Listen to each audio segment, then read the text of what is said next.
আজকে আমি আপনাদের সঙ্গে দুই ধরনের মাংসের রেসিপি শেয়ার করব।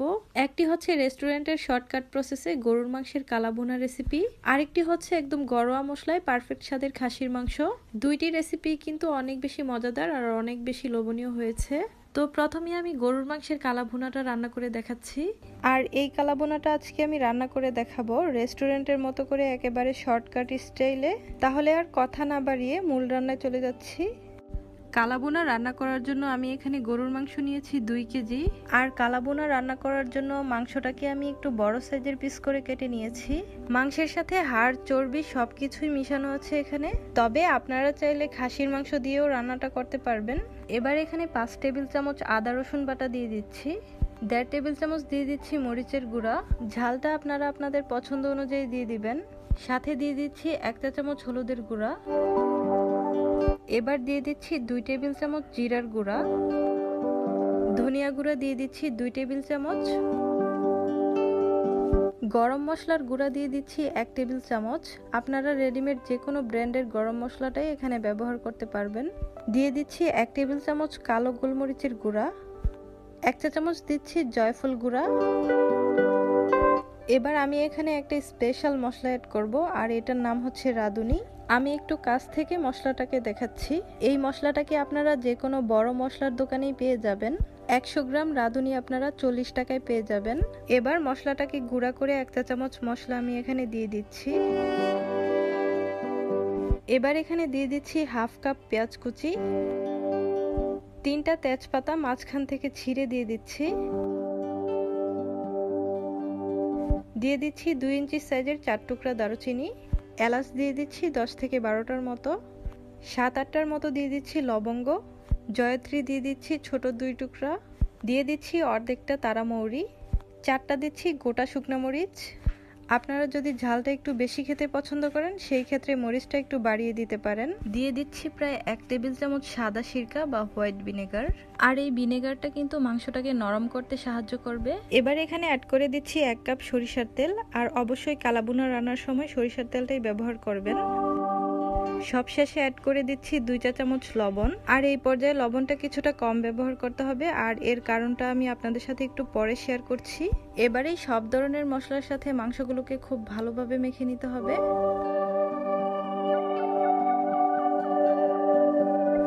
আর মাংসটাকে এমনভাবে মাখাতে হবে যেন মশলাটা মাংসের গায়ে খুব ভালোভাবে লাগে। আমার মাংসটা মাখা হয়ে গেছে, এবার আমি মূল রান্নায় চলে যাচ্ছি। সবার প্রথমে চুলার হাই হিটে 5 থেকে 6 মিনিটের মতো কষিয়ে নিব।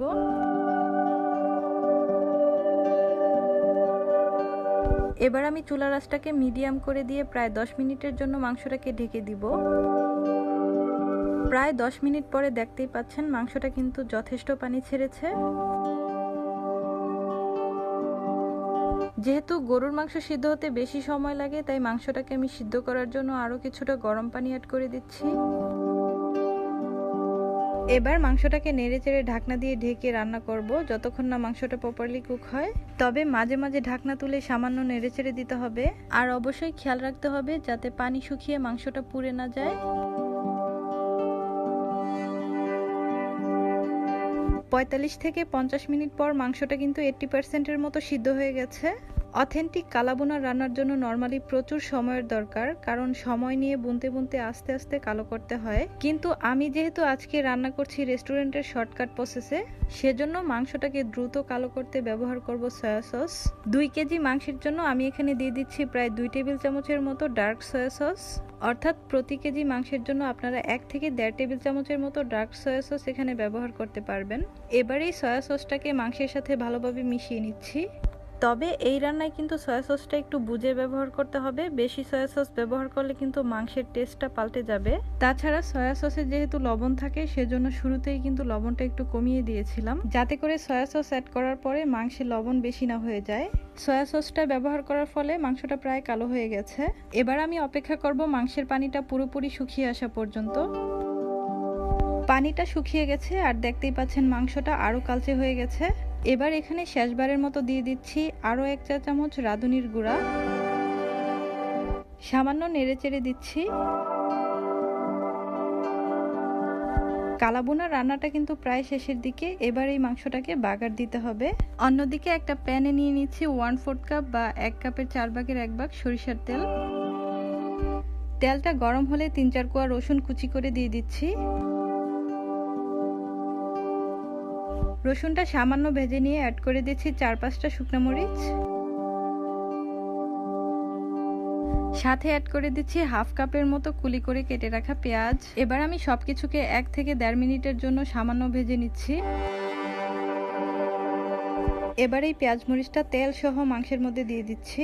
এবার চুলার আঁচটা একদম লো করে দিতে হবে আর মাংসটাকে প্রায় 10 মিনিট ঢাকনা দিয়ে ডেকে দমে দিয়ে দিতে হবে। আর এই সময় ঢাকনা তোলা যাবে না, তা না হলে বাগারের ফ্লেভারটা মাংসের মধ্যে ভালোভাবে মিশতে চাইবে না। 10 মিনিট পরে ঢাকনা খুলে মাংসটাকে সামান্য নেড়েচেড়ে দিচ্ছি। ব্যাস, আমার কালাভুনাটা একদম রেডি। এবার গরম গরম পরিবেশন করার পালা। আপনাদেরকে আমি 1 পিস মাংস ভেঙে দেখাচ্ছি। দেখেন এটা কতটা সফট হয়েছে। মাংসের ভিতরটা একেবারে ড্রাই হয়ে যায়নি আর খেতেও কিন্তু খুবই ভালো হয়েছে। আপনারা অবশ্যই বাসায় ট্রাই করবেন আর আমাকে কমেন্টসে জানাবেন। এবার আমি আপনাদের সঙ্গে খাসির মাংস রান্নার রেসিপিটা শেয়ার করব। খাসির মাংস অনেকভাবেই রান্না করা যায়, তবে আজকে আমি একদম ঘরে থাকা সাধারণ কিছু গরম মশলা দিয়ে পারফেক্টভাবে খাসির মাংস রান্না করে দেখাবো। সেই সাথে খাসির মাংসে যে বাজে একটা স্মেল আসে সেটা দূর করারও একটা টিপস আপনাদের সঙ্গে শেয়ার করব। আশা করছি নতুন এবং পুরাতন সবাই এখন থেকে পারফেক্টভাবে খাসির মাংস রান্না করতে পারবেন। তাহলে চলুন রেসিপিটি শুরু করা যাক। সবার প্রথমে একটা মিক্সিং বলে নিয়েছি প্রায় 1.5 কেজি পরিমাণ খাসির মাংস। খাসির মাংস থেকে কিন্তু বাজে একটা গন্ধ আসে যেটা সবাই সহ্য করতে পারে না।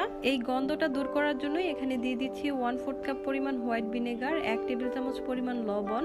এবার পর্যাপ্ত পরিমাণ পানি দিয়ে মাংসের সঙ্গে সবকিছু মিশিয়ে নিয়ে 10 থেকে 15 মিনিটের জন্য রেস্টে রেখে দিব। 10-15 মিনিট পর পরিষ্কার পানি দিয়ে কয়েকবার পানি পাল্টে পাল্টে মাংসটাকে ভালো করে ধুয়ে নিব। এতে করে খাসির মাংসের যে বাজে একটা গন্ধ আসে সেটা চলে যাবে। এবার এখানে আমি কিছু মশলা দিয়ে দিচ্ছি 1 টেবিল চামচ পরিমাণ হলুদের গুঁড়া, 1.5 টেবিল চামচ পরিমাণ দিয়ে দিচ্ছি মরিচের গুঁড়া। ঝালের পরিমাণটা আপনারা আপনাদের টেস্ট অনুযায়ী দিবেন। দিচ্ছি হাফ টেবিল চামচ পরিমাণ ধনিয়ার গুঁড়া, 1 টেবিল চামচ পরিমাণ দিচ্ছি জিরার গুঁড়া। এবার স্বাদ অনুযায়ী লবণ দিয়ে দিচ্ছি 2 টেবিল চামচ পরিমাণ আদা বাটা। মাংসে কিন্তু আদার পরিমাণটা একটু বেশি দিতে হয়। এবার দিচ্ছি রসুন বাটা 1.5 টেবিল চামচ পরিমাণ। মাংসের গায়ে যাতে মশলাগুলো ভালো করে লাগতে পারে তাই এখানে দিয়ে দিচ্ছি 3 টেবিল চামচ পরিমাণ সয়াবিন তেল। পরে আবার রান্নার সময় তেল দিব। আপনারা চাইলে অন্য যে কোনো তেল এই মাংস রান্নায় ব্যবহার করতে পারেন। এবার এখানে 1 কাপ পরিমাণ পেঁয়াজ কুচি নিয়েছি। পেঁয়াজের লেয়ারগুলো হাত দিয়ে ভেঙে দিয়ে দিচ্ছি। এবার হাত দিয়ে ভালো করে মাংসের সঙ্গে মশলাগুলো ভালো করে মেখে নিতে হবে। আজকের মাংস রান্নায় বিশেষ কোনো মশলা দিব না, সাধারণ মশলাগুলো দিয়েই পারফেক্ট স্বাদে খাসির মাংসটা রান্না করব। অনেকে ভাবে রান্নায় বেশি বেশি মশলা ও স্পেশাল মশলা দিলে রান্না বেশি স্বাদ হয়। এই ধারণাটা কিন্তু একেবারেই ভুল। ঘরে থাকা সাধারণ মশলা দিয়েও কিন্তু সেরা স্বাদ আনা সম্ভব। তবে রান্নায় কোন পর্যায়ে কোন মশলা দিতে হবে সেটা আপনাকে জানতে হবে এবং রান্নার ধাপগুলো কি হবে সেটাও কিন্তু আপনাকে বুঝতে হবে। আমি সময় নিয়ে মাংসের গায়ে গায়ে মশলাগুলোকে ভালো করে মেখে নিয়েছি, দেখতেই পাচ্ছেন। এবার মাংসটাকে আধা ঘন্টার জন্য ম্যারিনেট হতে দিব আর অবশ্যই ঢাকনা দিয়ে ঢেকে রাখতে হবে। আপনাদের হাতে যদি সময় থাকে তাহলে 1 ঘন্টার জন্য রেখে দিতে পারেন। মাংস যত বেশি সময় ধরে ম্যারিনেট হতে দিবেন মাংস রান্না কিন্তু তত বেশি মজা হবে। এবার মূল রান্নায় চলে যাচ্ছি। চুলায় একটা হাঁড়ি বসিয়ে দিয়ে হাফ কাপ পরিমাণ সয়াবিন তেল দিয়ে দিচ্ছি। সব মিলিয়ে এই রেসিপিতে আপনারা 120 ml থেকে 150 ml পর্যন্ত তেল দিতে পারেন। তেলটা হালকা গরম হয়ে আসলে এবার এখানে কিছু আস্ত গরম মশলা দিয়ে দিয়েছি 5-6টা এলাচ, 3 টুকরো দারুচিনি, 10-12টা কালো গোলমরিচ আর 5-6টা লবঙ্গ। এবার মশলাগুলো তেলে ভেজে নিব। 30 থেকে 40 সেকেন্ডের মতো ভেজে নিয়েছি আর মশলা থেকে খুব সুন্দর একটা ফ্লেভার বের হচ্ছে। ওই পর্যায়ে আমি এখানে দিয়ে দিচ্ছি আরো পেঁয়াজ কুচি। মাংস ম্যারিনেট করার সময়ও কিন্তু পেঁয়াজ দিয়েছিলাম, এখন আরো হাফ কাপ পরিমাণ পেঁয়াজ কুচি দিয়ে দিলাম। পেঁয়াজ বেশি করে দিলে রান্নার টেস্ট ভালো আসে। এবার নেড়েচেড়ে পেঁয়াজটা ব্রাউন কালার আসা পর্যন্ত ভেজে নিচ্ছি। 3-4 মিনিটের মতো ভেজে নিয়েছি আর এরই মধ্যে কিন্তু ব্রাউন কালার চলে এসেছে। এবার এখানে ম্যারিনেট করে রাখা মাংসটা দিয়ে দিব। আমি আধা ঘন্টার জন্য ম্যারিনেট করে রেখেছিলাম, আপনারা চাইলে আরো বেশি সময় ধরে ম্যারিনেট করে রেখে দিতে পারেন। এখন নেড়েচেড়ে সবকিছু মিশিয়ে নিচ্ছি। আপনারা হয়তো খেয়াল করেছেন এখানে আমি বিশেষ কোনো মশলা ব্যবহার করিনি, সাধারণ কিছু মশলা দিয়ে রান্নাটা করছি। তাই বলে যে রান্নার স্বাদ কম আসবে তা কিন্তু না, স্বাদটাও কিন্তু একদম পারফেক্ট হবে। নেড়েচেড়ে সবকিছু একসঙ্গে মিশিয়ে নিয়েছি। এবার ঢাকনা দিয়ে ঢেকে দিচ্ছি। এবার ঢাকনা দিয়ে ঢেকে দিচ্ছি আর চুলার আঁচটা মিডিয়ামে রেখে রান্না করে নিচ্ছি 10 মিনিট। ফিরে আসলাম 10 মিনিট পর। এবার ঢাকনাটা তুলে দিচ্ছি আর দেখতেই পাচ্ছেন মাংস থেকে কতটা পানি উঠেছে। মাংস যত বেশি তাজা হবে পানি কিন্তু তত বেশি উঠবে। আমি কিন্তু এখানে একটু পানিও ব্যবহার করিনি। নেড়ে চেড়ে দিচ্ছি আর চুলার আঁচটা মিডিয়ামে রেখে মাংসটাকে কষিয়ে নিচ্ছি। আবারও ঢাকনা দিয়ে ঢেকে মিডিয়াম আঁচেই রান্না করে নিচ্ছি আরও 10 মিনিট। ফিরে আসলাম আরও 10 মিনিট পর। তো দেখতেই পাচ্ছেন পানিটা কিন্তু যথেষ্ট শুকিয়ে গিয়েছে। আবারও নেড়ে চেড়ে দিচ্ছি আর কষিয়ে নিচ্ছি পানিটা পুরোপুরি শুকিয়ে আসা পর্যন্ত। মাংস ভালো করে কষিয়ে নেওয়া খুবই গুরুত্বপূর্ণ। সময় নিয়ে মাংসটাকে আপনি যত ভালো করে কষিয়ে নিতে পারবেন মাংসের টেস্ট কিন্তু তত বেশি ভালো আসবে। এছাড়া কষানোর মাধ্যমেও কিন্তু খাসির মাংসের গন্ধ চলে যাবে। ঢাকনা ছাড়া কিছুক্ষণ পরপর নেড়ে দিয়েছি আর 4-5 মিনিটের মতো মিডিয়াম আঁচে কষিয়ে নিয়েছি। আর দেখতেই পাচ্ছেন মাংসের উপরে কিন্তু তেল বেশি উঠেছে, তার মানে কষিয়ে নেওয়া হয়ে গিয়েছে।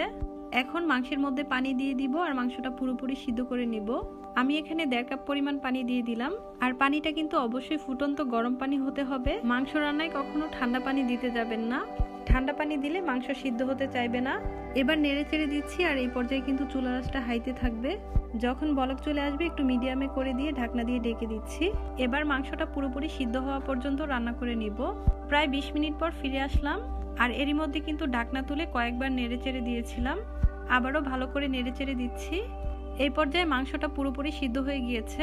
এই পর্যায়ে এসে যদি আপনাদের কাছে মনে হয় মাংস সিদ্ধ হতে আরো বেশি পানি লাগবে তাহলে ফুটন্ত গরম পানি অ্যাড করে দিবেন। আর লবণটাও কিন্তু চেক করে নিতে হবে, যদি লাগে তাহলে দিয়ে দিবেন। এবার এখানে দিয়ে দিচ্ছি 1/2 টেবিল চামচ পরিমাণ গরম মশলার গুঁড়া। এটা দোকান থেকে কিনে আনা গরম মশলার গুঁড়া। এবার এখানে কাঁচামরিচ দিয়ে দিচ্ছি 3-4টা। আর কাঁচামরিচটা কিন্তু ফালি করা না, আস্ত দিয়েছি। এতে করে কাঁচামরিচের খুব সুন্দর একটা ফ্লেভার যোগ হবে। আবারও নেড়ে চেড়ে দিয়ে ঢাকনা দিয়ে ডেকে চুলার লো আঁচে রান্না করে নিব আরও 5 মিনিট। 5 মিনিট পর ঢাকনা তুলে দিচ্ছি।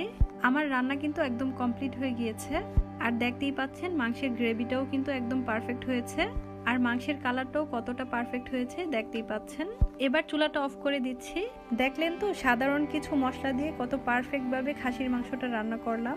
রান্নার স্টেপ এবং টিপসগুলো যদি ফলো করেন আপনারাও কিন্তু পারফেক্ট স্বাদে খাসির মাংসটা রান্না করে নিতে পারবেন। আশা করছি আজকের রেসিপি আপনাদের কাছে ভালো লেগেছে। ভালো লাগলে অবশ্যই লাইক, কমেন্ট এবং বেশি বেশি শেয়ার করবেন। আর যদি চ্যানেলে নতুন হন চ্যানেলটি সাবস্ক্রাইব করে আমার সাথেই থাকবেন। আজকে এখানেই বিদায় নিচ্ছি। সবাই ভালো থাকবেন, সুস্থ থাকবেন। আল্লাহ হাফেজ।